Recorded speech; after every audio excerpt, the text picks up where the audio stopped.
मारना चाहे, गोली मारना चाहे तो वो भी हम सहने तैयार हैं, मगर इस तरह की घटना नहीं बर्दाश्त करेंगे। तो पता है सिर्फ एक झोपड़ी है, उस झोपड़ी के पीछे तुमने आग लगा दी, कितनी शर्म की बात है।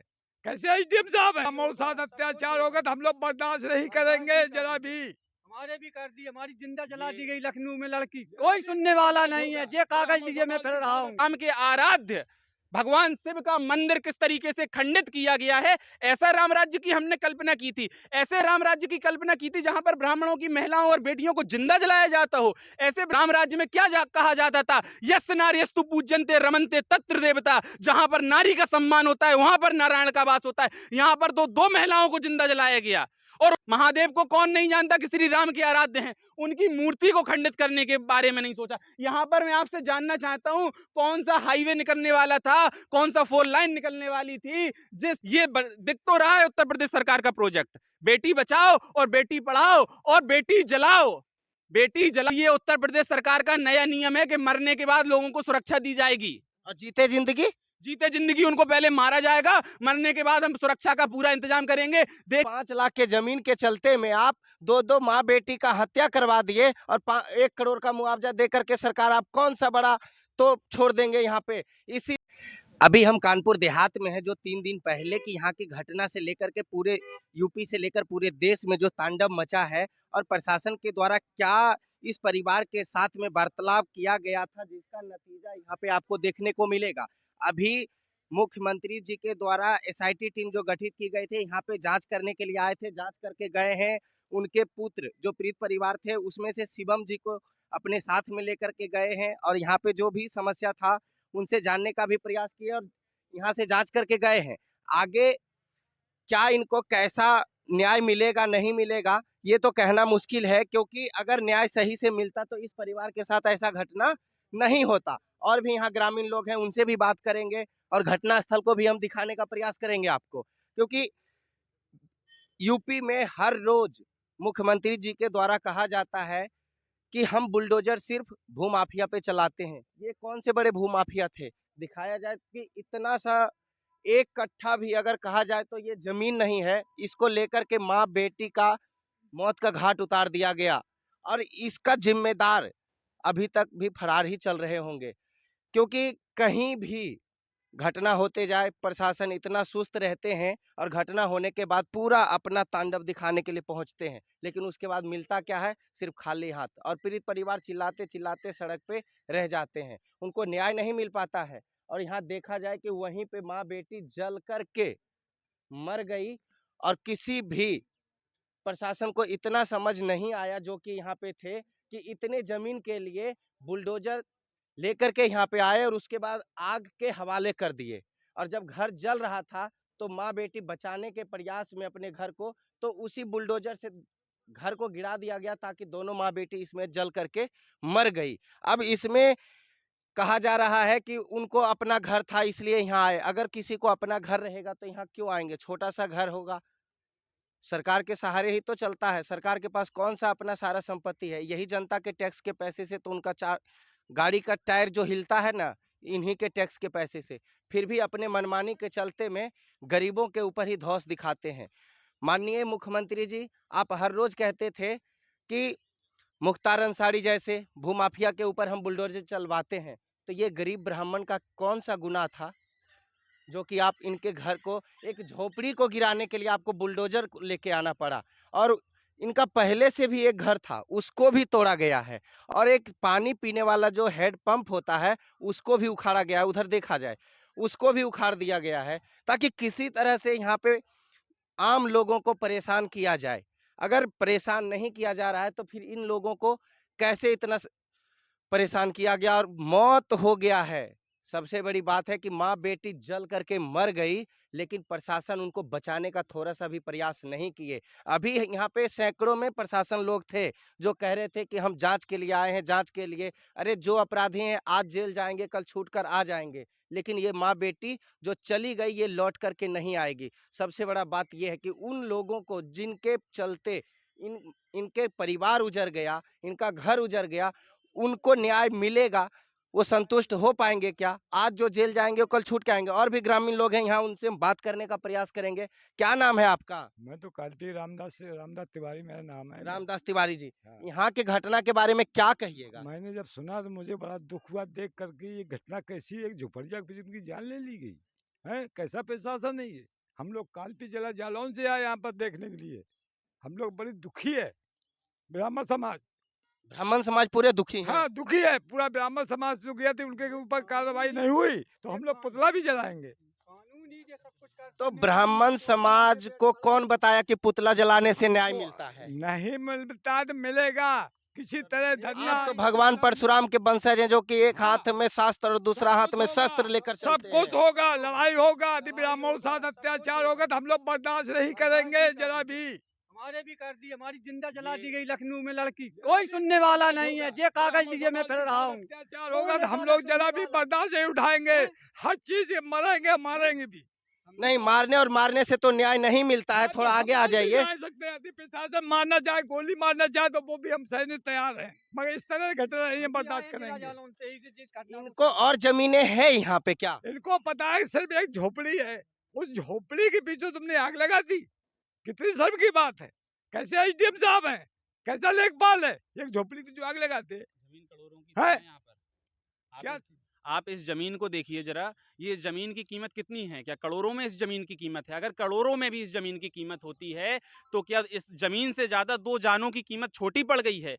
यहाँ पर सीधा सा देखा जा रहा है कि उत्तर प्रदेश सरकार ने अधिकारियों को इतना निरंकुश कर दिया है कि यहाँ पर दो लोगों की जान ले ली। ये निश्चित रूप से अधिकारियों की अकड़ थी, जिसके चलते ये दो ब्राह्मण समाज की महिलाओं की जान चली गई। हम क्या माने कि ब्राह्मण समाज का उत्पीड़न किया जा रहा है या अधिकारियों को इतनी खुली छूट दे रखी है कि उन्हें जान की कोई परवाह ही नहीं है। आप देखते होंगे उत्तर प्रदेश सरकार को ये राम राज्य कहा जाता है। ये ऐसा राम राज्य है, जरा ये दृश्य देखिए, ये दृश्य देखिए। भगवान श्री राम के आराध्य भगवान शिव का मंदिर किस तरीके से खंडित किया गया है। ऐसा राम राज्य की हमने कल्पना की थी। ऐसे राम राज्य की कल्पना की थी जहां पर ब्राह्मणों की महिलाओं और बेटियों को जिंदा जलाया जाता हो। ऐसे ब्राह्मण समाज, ऐसे राम राज्य की हमने कल्पना की थी कि जहां पर दो महिलाएं जिंदा जल रही हो और वहां पर इसी जिले की डीएम साहिबा नृत्य का प्रदर्शन कर रही हो। ऐसे राम राज्य की हमने कल्पना की थी।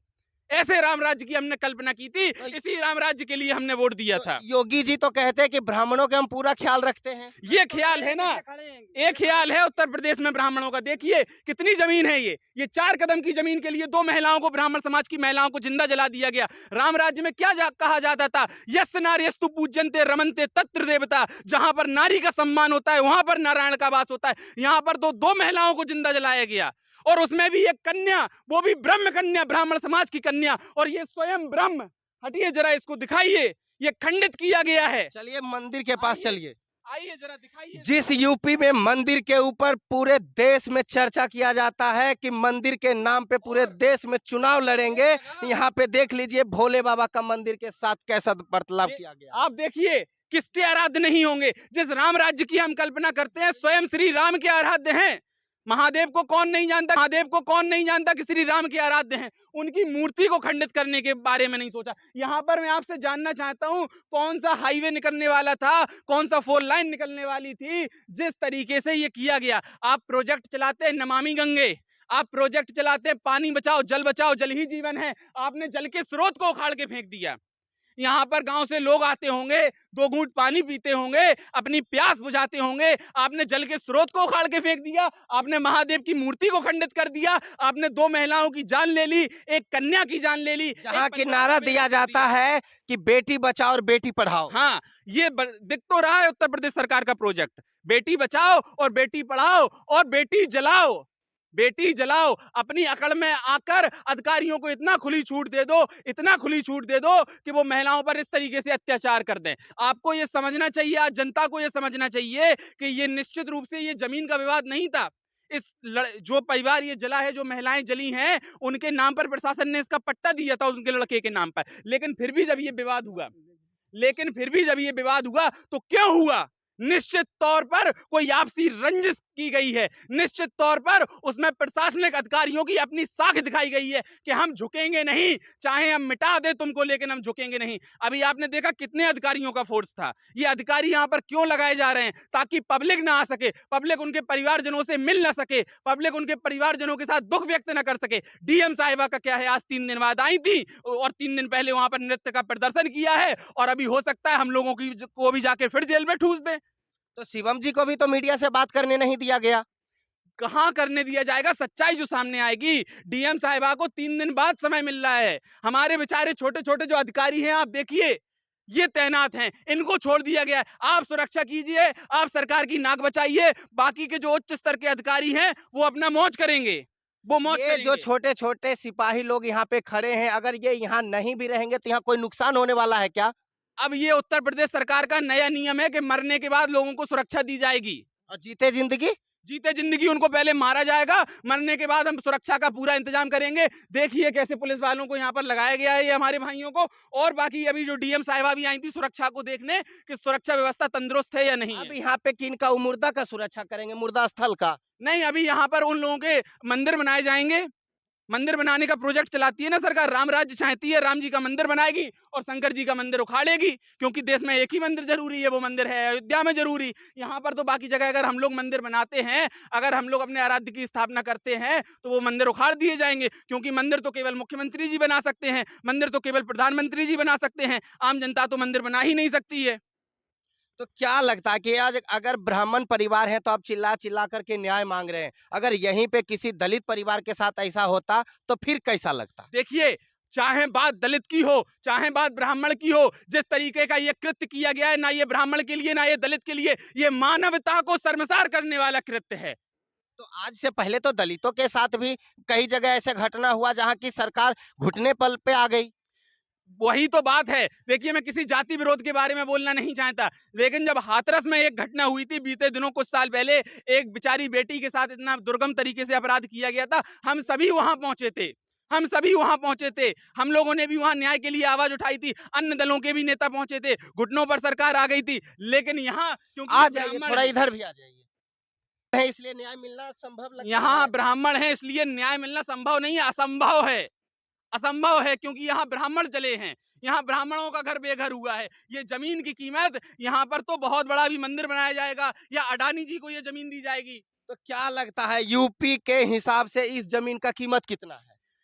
अब देखिए, जमीन की कीमत हम नहीं बता पाएंगे, जमीन की कीमत बताएंगे अडानी जी, जमीन की कीमत बताएंगी डीएम साहिबा, जिन्होंने इस सब की जिम्मेदारी लेने से मना कर दिया, जो कह रही हैं कि मेरे ऊपर जो आरोप लग रहे हैं वो निराधार हैं। आप जिले की आप जिले की डीएम हैं, आप जिले की प्रथम नागरिक हैं और आप इसकी जिम्मेदारी लेने से मना कर रही हैं। आप कह रही हैं मेरे ऊपर लग रहे आरोप निराधार हैं। परिवार में किसी बच्चे की मृत्यु हो जाती है और पिता कह देता है मेरी कोई जिम्मेदारी नहीं, ऐसा परिवार का मुखिया कहीं आपने देखा है? तत्काल इनको हटाया जाए डीएम के पद से।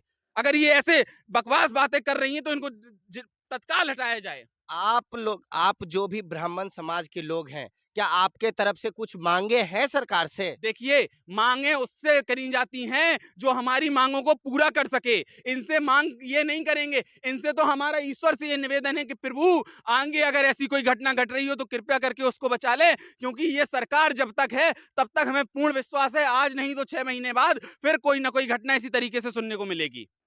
और मिली है, अभी तक मिली है। अभी भी कुछ दिन पहले ही खुशी दुबे बिकरू कांड में निर्दोष बेचारी नाबालिग बच्ची जिसका कोई कसूर नहीं था, ना जो दोषी थे उनका घर जला, उनका घर भसका दो, हमें कोई दिक्कत नहीं है, लेकिन जो निर्दोष है उसको क्यों इस तरीके से दंडित किया जा रहा है? कहां है बाबा जी आपका बुलडोजर? मैं जानना चाहता हूं, बताइए कहां है बुलडोजर? बुलडोजर तो चल के गया ना यहाँ से। बुलडोजर इनके ऊपर चलाना चाहिए, बुलडोजर एसडीएम के घर पर चलाना चाहिए, बुलडोजर डीएम साहब के घर पर चलाना चाहिए जो जिम्मेदारी नहीं ले रही हैं। तो इस हत्या का सबसे बड़ा जिम्मेदार और अपराधी कौन है?